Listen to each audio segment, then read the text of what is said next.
Quando nós falamos de administração pública indireta ou descentralizada, como eu disse, vocês têm que lembrar do fundamento constitucional.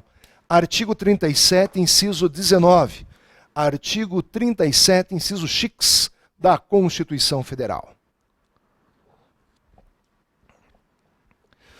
Segundo a redação do artigo 37, inciso 19, um dispositivo, inclusive, que cai muito em prova, você tem que lembrar o seguinte: somente por lei específica poderá ser criada autarquia ou autorizada instituição de empresa pública, sociedade de economia mista e fundação pública.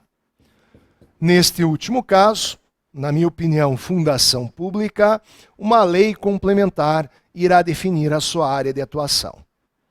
Então aqui nós temos as pessoas administrativas, aquelas que compõem a administração pública indireta ou descentralizada.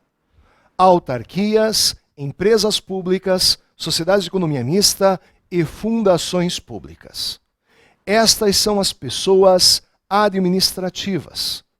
Então veja, meus amigos, como é que se desenvolve essa chamada descentralização administrativa por serviços, também conhecida como funcional ou técnica. Ela ocorre da seguinte forma. Nós vamos encontrar aqui o chamado princípio da especialidade. Então imagine o seguinte: a entidade federativa imagina que tal se nós criássemos uma pessoa jurídica inteirinha para cuidar de um único assunto? Imagino que dessa maneira o resultado que seria usufruído pela população seja muito mais interessante.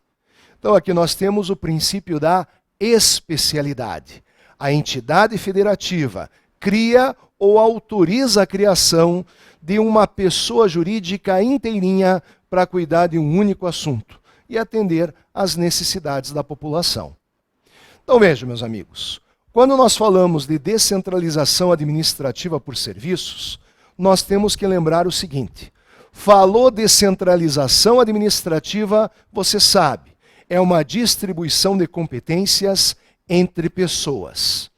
A pessoa, nesse caso, ela é criada ou autorizada por lei. Então lembrem-se, a outorga, nesse caso, é realizada por lei específica, uma lei ordinária que cuida de um único assunto. A lei cria ou autoriza a futura instituição daquela pessoa jurídica. E nesse caso, atenção, a pessoa jurídica, ela recebe tanto a titularidade como a competência para executar o serviço. Isso é muito importante você lembrar.